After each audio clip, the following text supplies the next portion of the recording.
조금 전에 우리가 찬송 불렀다면 농부가 씨앗을 뿌리는데 어떤 것은 돌짝밭에, 어떤 것은 길가에, 어떤 것은 바위돌에, 어떤 것은 또 가시덤불에 뿌렸다고 했습니다. 좋은 옥토에 뿌린 자도 있습니다. 그렇다면 이 세상에 있는 모든 사람들은 몇 사람이나 옥토가 있을까요? 근데 성경에는요, 의인은 없냐, 하나도 없다고 했어요. 그러니까 세상에는요, 하나님이 볼 때 저 정도면 됐던 사람이 하나도 없다는 얘기예요. 그런데 나 자신을 하나님 앞에 내어 맡겨드리면 하나님께서 계획하신 대로 일구고, 또는 바위돌을 깨뜨리고, 돌짝밭을 깨뜨리고, 바위돌을 깨뜨려서 중장비를 동원하여 개간하여 결국은 옥토로 만드셔서 하나님께서 우리를 통하여 계획하신 열매를 맺게 해주실 줄 믿으시기를 바랍니다. 이것이 뭐예요? 여기에 써있는 대로 사람으로는 할 수 없으되 하나님으로서는 다 할 수 있느니라. 그러니까 내가 못하니까 하나님도 못할 것이야 이렇게 생각하지 말고, 나는 못하지만 하나님은 하신다. 할렐루야. 조금 전에도 오전에도 우리가 말씀드렸습니다만, 우리는 세상 사람들, 이 사람이 진짜 예수 믿는 사람인가, 예수 믿지 않는 사람인가, 예수를 믿기는 믿는데 어느 정도 잘 믿고 있는가, 때로는 우리를 저울질할 때도 있어요. 그러니까 그들이 저울질할 때에 행해라도, 그들이 저울질할 때에 우리에게서 약점이 발견되지 않도록 매사에 조심 또 조심하시기를 예수님의 이름으로 축복합니다. 나를 건든다니까 얼마만큼 이 사람이 인내가 있는가, 이 사람이 과연 예수 믿는 사람인가, 우리를 이렇게 살짝 건드려봐요. 그때 우리가 넘어가면 안 돼요. 우리는 늘 생각할 때마다, 말할 때마다 내가 지금 이 말을 하면 하나님께서 기뻐하실까? 하나님께서 기뻐하시는 것만 생각도 하고 판단도 하고 말도 하고 행동에 옮기시기를 예수님의 이름으로 축복합니다. 그러려면 오늘 본문에서 뭐라고 했나? 나를 버려야만 돼. 나를 버려. 나라는 것을 고집하면 절대로 하나님께서 옥토로 못 만들어요. 자갈밭이나 자갈밭 그대로 있을래 하고 중장비가 와서 등장했는데, 그게 고집부리고 있으면 중장비가 밭을 못 읽는다니까. 그냥 내어 맡겨버려. 성령의 중장비를 통해서, 나를 통해서 하나님께서 열매 맺기 위한 아주 유익한 땅으로 만드실 줄 믿으시기를 바랍니다. 우리가 보면 어떤 것은 돌짝밭에서 잘 크는 식물도 있어요. 왜냐하면 너무나 흙이 그냥 거름이 많이지만은 썩어버려요. 그런데 유난히 조금 메마른 땅에서 잘 크는 식물도 있어요. 그러니까 하나님 앞에 내어 맡기자고요. 나를 통해서 하나님께서 어떤 열매를 거둬드릴지. 그래서 예수님은 나를 따라오려거든 네 자신을 부인하라 그랬습니다. 그런데 나를 버린다는 것이 그 쉬운 것이 아니에요. 쉬우면은 예수님께서 그렇게 말씀하지 않았겠죠. 그런데 나를 버린다는 것이 자포자기 한다는 것이 아니라, 이 세상에서 이루려고 했던 꿈꿨던 모든 일에 대하여 내가 주체가 아니라 하나님께서 하시도록 나 자신을 내어드리라 이 말입니다. 할렐루야. 큰 틀로 보면은요, 빛을 때에 큰 틀로 봤을 때는요, 높은 곳에 계신 분이 프로그램에 있다라는 인식을 갖게 하라는 이 말씀. 우리는 국가적인 큰 행사가 있을 때에 국민의례 가운데에 꼭 하는 것이 있습니다. 애국가를 부르고 난 뒤에 꼭 하는 것이 있는데, 그 뭐냐? 순국선열에 대한 묵념이 있습니다.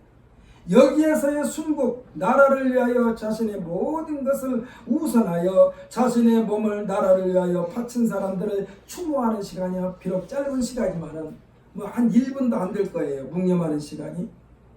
군대라는 특수명령에 의하여 자기 생명을 바친 사람도 있습니다만, 스스로 국가라는 대의명제를 위하여 자기 몸을 바친 사람을 우리는 순국했다라고 말을 합니다.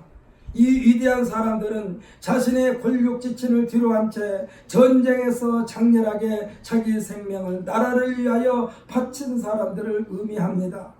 오늘날 우리가 있는 것은 이와 같은 소녀들이 희생이 있었기 때문에 그들의 짧은 인생이었지만, 나라와 국가가 있는 한 그들의 생명은 언제나 나라와 민족과 함께 영원히 우리들이 곁에서 그야말로 살아 있는 줄 믿으시기를 바랍니다.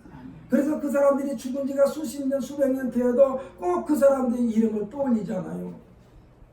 너무나 잘 알고 있는 충무공 이순신 장 같은 경우도 그분이 지금 이 세상에서 돌아가신 지가 거의 500년 가까이 됐을 텐데, 그분은 우리가 충무공 이순신 장군의 세상에 태어난 날을 기념하면서 이순신 장군을 머릿속에 되새기기를 합니다. 오늘 본문에서 예수님께서 말씀하신 나를 따라오려는 자는 그들의 마음 자세가 어떻게 되어야만 되겠는가? 작은 것에 얽매여서는 영원한 생명에서 살 수 없다라고 말씀하고 있습니다. 예수님께서 말씀하신 예수님의 제자는 예수님과 뜻을 함께하는 것 같이 하는 것을 의미합니다. 자신이 없으면 순간적인 충동 가지고는 예수님이 제자가 될 수 없다는 말씀이기도 합니다. 예수님이 제자의 길은요, 망대를 세운 것처럼 많은 우여곡절 어려움이 수반된다는 것을 말씀해 주고 있습니다. 마치 전쟁을 치르는 생명의 위협도 뒤따른다는 말씀입니다. 예수님은 자리다툼을 하는 제자들에게 내가 마시는 잔을 너희들이 마실 수 있겠느냐 묻기도 했었습니다. 너희들이 누리려는 그 계산에서 다 내려놓은 자신이 없다면, 내 제자가 되는 것은 불가능하다라고 말씀하고 있어요. 그러니까 예수님의 제자가 되려면 나라는 인생을 고집하면 예수님이 제자가 될 수 없다라는 얘기예요. 너희들이 흔적을 남기려는 계산이 있다면 안 된다라는 얘기예요. 그래서 우리의 계산, 우리의 흔적을 남기려고 하면요, 하나님 나라에서 상을 받을 것이 없다라고 그랬어요. 너희는 세상에서 이미 상을 받았느니라라고까지 예수님께서 말씀하십니다. 이것이 생명을 다 바쳐 모든 것들에게 유익을 주는 소금에 비유하고 있습니다. 소금은 자신의 흔적이 하나도 없이 다 희생합니다. 자신을 희생시키면서 하나로 연합시키는 일도 소금이 합니다. 예수님께서 제자들에게 하나님과 사람들 사이에서 이와 같은 일을 하라고 하십니다. 소금은요, 우리가 보게 되면 여러 가지 것을 하나로 만드는 역할을 해요. 우리가 쉽게 생각해 봅시다. 김치를 담는데 배추와 그 다음에 고춧가루와 가진 양념이 하나로 뭉치는 역할을 뭐가 하느냐? 소금이에요. 소금이 없으면 그 일이 불가능해요. 그래서 소금이라는 것은 굉장한 능력을 가지고 있는, 그래서 예수님은 너희들은 세상의 소금이 되라고 말합니다. 세상에 10명이면 10명의 생각이 다 달라요. 성격도 달라요. 가고자 하는 방향도 달라요. 그런데 그들의 고집을 꺾어버리는 것은 누가 꺾냐? 소금이 하는 거예요. 소금이에요. 그래서 예수님께서 우리들은 소금이 되라고 그래요. 세상의 소금. 사람과 사람 사이에도 너 자신을 나타내지 말고 화평케 하라고 말씀하고 있습니다. 흔적도 없지만 하나님께서 기뻐하시는 일이라고 말씀하고 있습니다. 내 자신을 고집한다면 소금이 그 맛을 잃을 것과 다를 바가 없다라는 것입니다. 나중에는요, 땅까지 오염시키는 존재가 되어버린다니까. 소금이 소금의 역할을 못하면 심지어 걸음으로도 사용할 수 없어 아주 비참한 최후를 맞게 된다는 것입니다. 우리는 가끔 끔찍한 뉴스의 주인공들을 보면서 저 사람들이 가족은 특별히 부모 형제들 그들이 지금 살고 있는 고향에서 과연 얼굴을 들고 정상적으로 살 수 있을까 하고 반문하기도 해봅니다. 왜냐하면요, 그 사람이 뉴스에서 막 많이 오르내렸기 때문에 아니 저 사람 누가 지나가면 그래. 저 사람 지난번에 TV 나왔잖아. 그 사람 형제래. 그 사람 부모래. 그 사람 자식이야. 이렇게 수근거리니까 못 살아. 그죠? 아마 살던 데서 다 팔아가지고 딴 데로 이사를 가야 될 것 같아. 딴 데로 이사를 가도 또 뭐냐면 자기 신분을 쉽게 드러내지 않을 것 같아.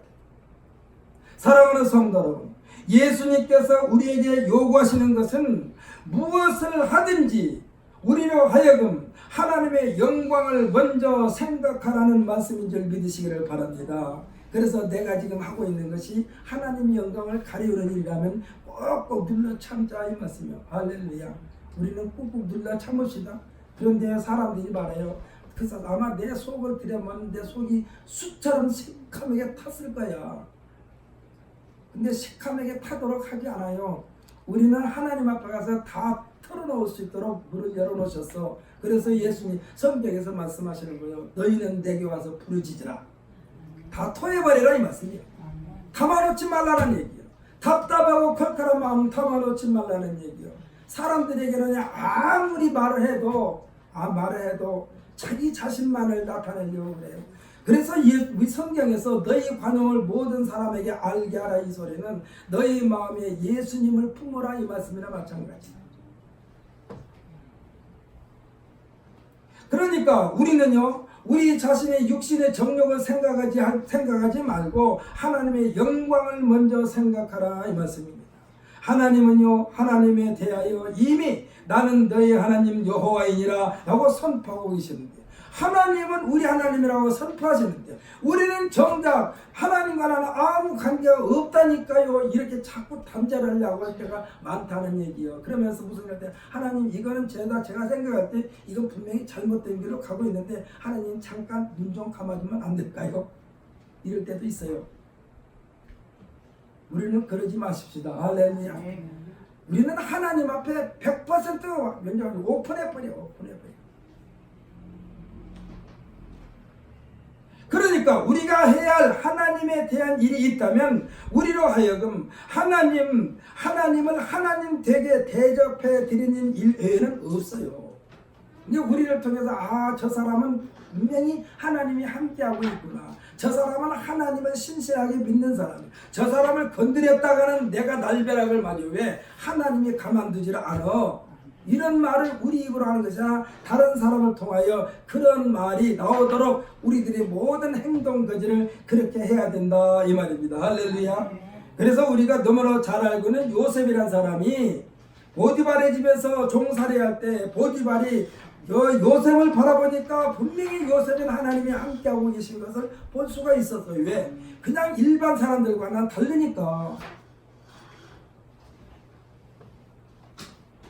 그러니까 우리가 하나님을 하나님 대접해드리는 것이 가장 하나님께서 기뻐하시는 일이고, 자식들이 부모님을 기쁘시게 해드리는 것은 자식들이 부모님 대접해드리는 게 부모님 기쁘게 해드리는 거예요. 막 무슨 용돈을 많이 드리고 이것도 좋긴 좋죠. 그러나 그것이 부모님이 원하는 것이 아니라 가는 곳곳마다 어느 곳에 가나 내 자식들이 나의 얼굴을 빛나게 할 때 자식들한테 더 자식 키우는 보람을 느낀다 이 말입니다. 할렐루야. 근데 이것이 가장 쉬우면서 가장 어려운 일이야. 하나님 앞에는 복종과 순종만 하면 되는데 복종과 순종이 쉽나요? 복종과 순종은요, 나라는 것을 고집하면 불가능해요. 그래서 예수님께서 내 자신을 부인하라고 그러십니다. 네 자신을 내려놓아야만이 내 말에 복종도 하고 내 말을 따를 수도 있다 이 말이요. 그러면서 내가 내 자신을 부인하면은 내가 짊어지고 갈 십자가도 그때 보인다 이 말입니다. 내가 내 자신을 부인하지 않으면은 내 십자가를 내가 보이지도 않고 십자가가 뭔지도 몰라. 그러니까 내 자신을 부인하라고 말씀하시는 거예요. 하나님의 말씀에 대한 반응은 복종과 순종 외에는 없습니다. 우리가 어떻게 하는 것이 하나님 잘 믿는 거예요? 하나님 말씀에 순종하는 것, 하나님 명령에 복종하는 것. 제가 늘 말씀드리지만 하나님 말씀에 순종하는 것은 하나님께서 말씀하지 않아도 하나님께서 기뻐하시는 일을 찾아서 하는 것이 순종이고, 복종은 뭐냐? 무슨 뜻인지는 모르지만 하나님께서 하라고 하면 내가 하고 있던 모든 일을 다 수도시키고 하나님께서 알겠습니다 곧바로 명령에 따르는 것이 복종입니다. 그래서 우리에게는 하나님 말씀에 순종과 복종 외에는 없어요. 그래도 그럴 것이 하나님이 우리에게 복종을 강요하고 순종을 강요하는 것이 결국은 우리도 기쁜 일이고 우리도 즐거운 일이거든요. 하나님은 절대로 쓸데없는 일을 시키시는 분이 아니신 것을 분명히 믿으시기를 바랍니다. 그래서 예수님께서 제자들에게 어린아이를 보시면서 너희들이 이 어린아이와 같이 되지 아니하면 천국을 유업으로 받을 수 없다라고까지 말씀하셨어요. 이런 어린아이들은요 복종과 순종만 하거든요. 그래서 어린아이들은요 자기가 하고 싶어도 엄마가 눈 한번 부릅뜨고 하라니까 그러면 복종하잖아요. 안 할 거야 하고 막 끝까지 고집부리는 나이가 이제 점점 돼가. 저 우리 태겸이처럼 태겸이처럼 나이가 조금씩 들어가면 이제 부모님 말씀에 복종이 아니라 조금 가래 살려고 그래. 그거 엄마가 뭐 시키면 엄마도 지난번에 그렇게 했잖아 하고 따져. 그러면 엄마 입장에서는 야 임마 내가 그랬다고 너도 꼭 그렇게 해야 되겠냐. 아니 세상에 부모님이 조금 삐뚤어진 부모가 있다고 생각합시다. 자식한테 자기가 삐뚤어진 했다고 자식한테도 삐뚤어지게 가르치나요? 아니에요. 나는 비록 이렇게 살았고 이렇게 갔지만은 너는 바로 살아야 되지 않겠느냐, 이렇게 자식들에게 신신당부하는 것이 부모님의 말씀이 마음이거든요.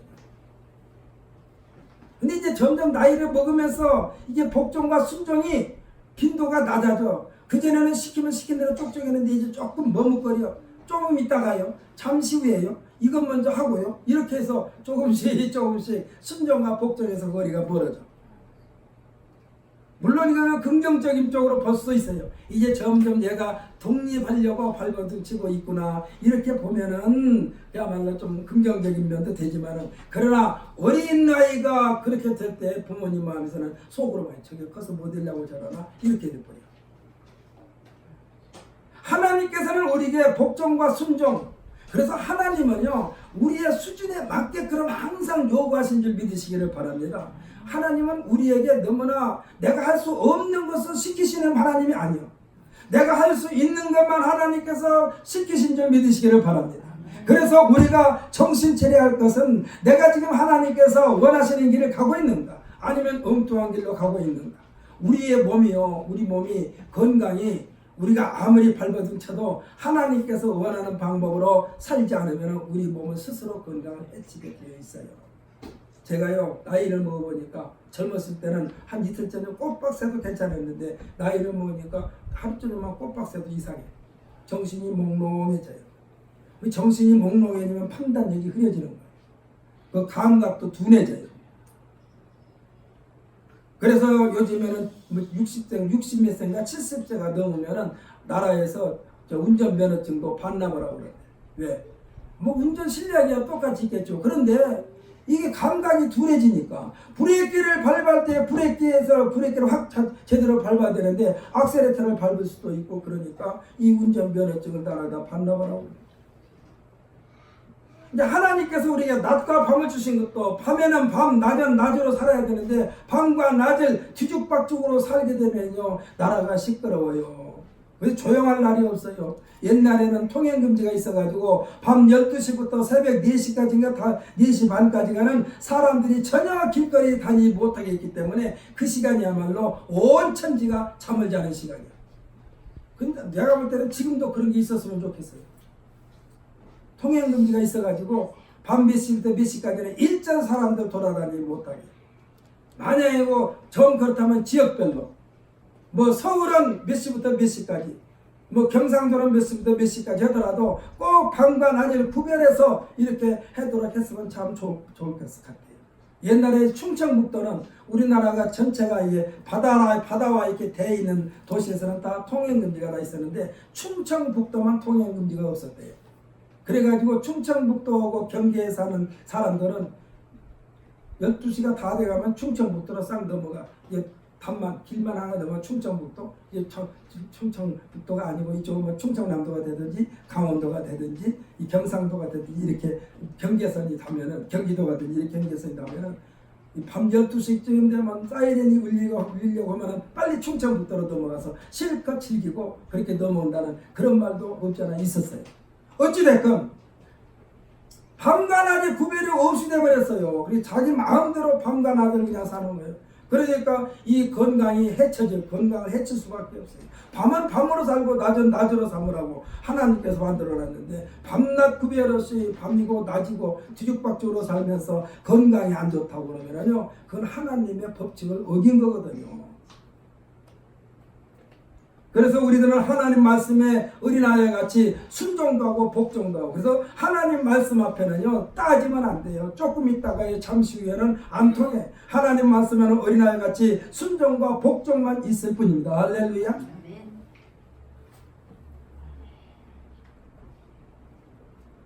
그러나 또 어린아이들이 너무나 일찍 철들면 어른들이 입장에서 볼 때는 당황하게 되기도 해요.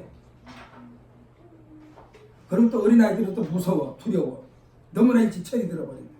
이 순수성을 잃어버리면요 더 이상 어린이가 아닌 것입니다. 예수님을 따라가는 것, 예수님을 닮아가는 것, 이것이 신앙생활인 줄 믿으시기를 바랍니다. 신앙생활은 한마디로 예수님을 닮아가는 생활이 신앙생활이야. 다른 게 없어요. 그래서 신앙생활 잘하고 있니? 그러면 예수님을 잘 닮아가고 있니? 이 소리야.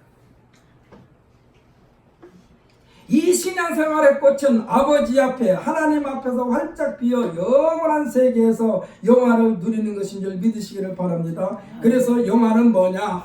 한마디로 천국 생활이 영화예요. 그 천국 생활 할 때까지는 우리들이 계속해서 조심해야 돼요. 꽃봉오리가 이렇게 지었다고 해서 꽃이 활짝 피는 것이 아니라 이 꽃이 활짝 필 때까지 굉장히 조심해야 돼요. 우리가 보면은 이 꽃집에 가면은 이 장미꽃 한 송이에 겨울철이 비싸든가 하여튼 비쌀 때가 있어요. 근데 장미꽃 하나를 예쁘게 피우기 위해서 이 꽃을 다루는 사람들이 얼마나 애를 쓴지 몰라. 우리가 가볍게 그냥 꽃이 그냥 그대로 놔둬도 꽃이 피는 것이 아니라 꽃 한 송이 한 송이를 굉장히 귀하게 여기더라고요. 저기에 가서 보니까 이 국화꽃을 키우는데 국화꽃을 한 송이 한 송이 예쁘게 키우려고 송이마다 쉽게 말하면 이게 말하자면 꽃밭을 이 그물을 만들어 놨더라고. 그물을 만들어 어떻게 만들었느냐? 그물 구멍 하나하나에 국화꽃 한 송이씩만 딱딱 올라오게 해놨어요. 그래 꽃이 이렇게 올라오면은 이 그물 속에서 꽃이 길게 있어 하나만 쫙 피는 거예요. 그러니까 이 우리가 초상집에 문상 가서 보면은 국화꽃이 예쁘게 한 송이 길게 있잖아요. 그거 하나하나를 그물망에서 키우는 거예요. 바람이 불러도 흔들리지 않고 여기를 빵터지고 곧바로 자라도록. 그래서 딱딱 잘라가지고 상품 가치가 이게 만드는데 그것을 원예사들이 쉽게 하는 것이 아니라니까. 꽃 한 송이가.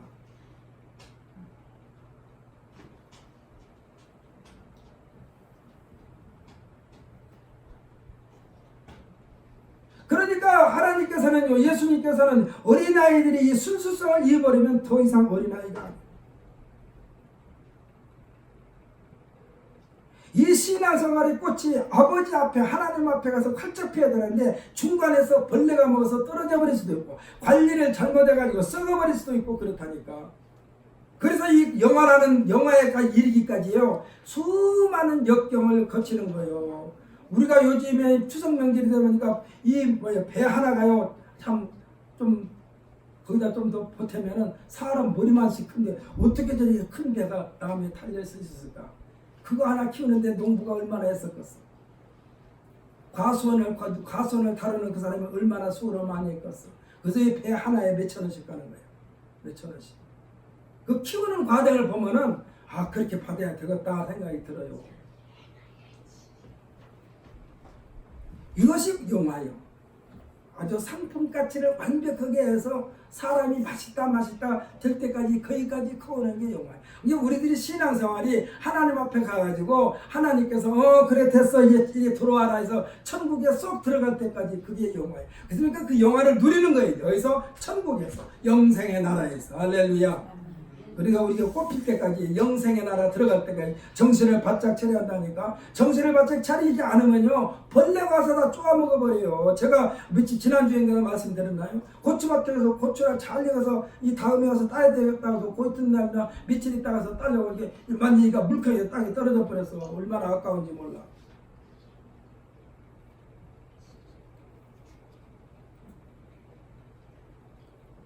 그러니까 지금 이와 같은 여정의 세상의 삶, 부모와 처자와 형제와 자매와 심지어 자신의 삶의 얽매에서는 영원한 생명을 얻을 수 없다라고 지금 예수님께서 말씀하고 계시는 것입니다. 우리들의 이 세상의 삶은요 아무리 발버둥 쳐봐도 고작 100년도 안 돼요. 영생의 나라 하나님의 나라에 비교하면 점 하나 찍은 것보다 짧은 생입니다. 예수님께서 우리를 이끄시는 세계는요 영원한 세계인 줄 믿으시기를 바랍니다. 이 영원한 세계에 살게 하려고 우리로 하여금 예수님의 생명까지도 다 우리를 위해서 내어주셨다니까. 예수님과의 관계는요 1대1의 관계입니다. 오직 나와 예수님의 관계예요. 그래서 어쩔 때는 옆에 사람 신경 쓸 시간이 없어. 왜? 내가 좀 제대로 가야 되니까. 그리고 우리라는 공동체와 예수님이 아니요. 공동체와 예수님이 아니라 오직 개인 대 개인, 아무개와 예수님, 아무개와 예수님. 그래서 1대1의 관계라는 사실에 대하여 우리가 흔들려서는 안 됩니다. 쉽게 말하면요 끼워 팔기식의 구원이 아니야. 그냥 여기 가니까 거기 쓱 들어가면 그냥 휩쓸려서 가겠지. 천만의 말씀. 너는 아니하고 딱 제껴버린다니까. 하나님 앞에 가면 제낌을 당할 것인가? 그래 이러하나 내가 얼마나 기다렸는지 몰라고 이렇게 선택함을 받을 것인가? 아까 말씀드렸잖아요. 국화꽃을 키우는데 그냥 다 키웠는데 그래서 상품 가치가 없는 것은 그 밭에서 도태시켜버린다니까. 한 송이 한 송이가 상품이니까. 한 송이 한 송이가 상품이야. 군대라는 것은 집단이 하나처럼 따라가는 것입니다. 그런데 이와 같은 군대도요, 인원 파악할 때는요, 한 사람 한 사람 확인해요. 예비군 훈련 받으러 가면은 나중에 이제 우리가 사격장에서 사격하고 나면요, 총을 반납할 때 그날 이 사격장에서 총 하나 5발씩 주면은 말하면 총피, 탄피도 5개씩 또 확인을 해요. 어떤 사람이 5개 갔는데 하나를 잊어버렸다 그러면 하나 잊어버린 것 때문에 그날 예비군 훈련을 못 끝내요. 그걸 하나 찾을 때까지. 그래가지고 다시 사격장에 가지고 탄피 하나 찾아요. 탄피를 안 찾으면은 그 탄피 하나가 다음에 밖에 나가서 어떠한 큰 사건을 일으킬지 모르니까. 그리고는 최종 보고, 군대에서 인업학을 하고 최종 보고할 때도 보고자의 몇 명입니다라고 해야 되며 두리뭉실하게 하지 않습니다. 누가 대신해 주지도 않습니다. 하나님의 나라는요, 나 자신의 모든 것을 버릴 각오가 되어 있는 사람은이 갈 수 있는 것이 하나님 나라인 줄 믿으시기를 바랍니다. 교계의 유명한 지도자들이 왜 구설수에 오를까요? 하나님의 말씀, 예수님의 말씀에 대한 것을 잘도 가르치긴 하는데 정작 자신들의 삶이 뒤따라주지 못하니까 그렇게 욕을 얻어먹는 것이고, 성경에도 서기관과 바리새인들에게 책망하시는 예수님의 생각도 그래서 그러는 거예요. 사회가요, 교계 지도자들에게 여론으로 몰아붙이는 것입니다. 비판하는 자들, 세상 사람들, 예수님을 믿지 않는 사람들이 예수님의 말씀에 대한 지식은 더 많이 알고 이 지식으로 여론몰이를 하는 거예요. 그래서 오히려 세상 사람들이 예수 믿는 사람들이 왜 저래? 이런 말도 하잖아요. 왜? 그 사람들은 기대치가 있거든요. 세상에 아무리 거지 같아도 예수님 믿는 사람들은 그러지 말아야 되는데, 세상에 아무리 엉망진창이라도 교회 다니는 사람은 그러지 말아야 되는데 왜 교회 다니는 사람이 저럴까? 왜 예수 믿는 사람이 저럴까? 이 기대에서 어긋나니까 욕으로 넘어오는 거예요. 지도자들은요, 일반 성도들보다 더 엄격한 잣대로 스스로를 측량하는 마음, 그러한 자세를 소유해야만 합니다. 그렇기 때문에 회개도 미루지 말아야 합니다. 용서를 구하는 것도 미루지 말아야 합니다. 화해하는 것도 미루지 말아야 합니다. 미루게 되면 그 골든타임을 사탄마귀가 난도질해가지고 기회를 놓쳐버리게 돼요. 회개도 용서를 구하는 것도 화해를 청하는 것도 나를 비우는 유일한 방법 중에 하나임을 믿으시기를 바랍니다. 이 일에 대하여 35절 끝부분에서 예수님은 단호하게 말씀하십니다. 들을 귀가 있는 자들은 들을지어다. 아멘. 우리는 하나님의 말씀을 똑바로 듣고 듣는 것으로 끝나지 말고 들었으면 그것을 들은 대로 실천하시는 우리 모두가 되시기를 예수님의 이름으로 축복합니다. 오후 예배 시간은 꼭 자장가 같아요. 사람들이 다 피곤해서 그러겠지만 그래도 중간중간 알아듣지 못 알아듣니 아멘 아멘 하는 사람들은 그 주신 말씀을 먹는 줄 믿습니다. 아멘. 기도하겠습니다.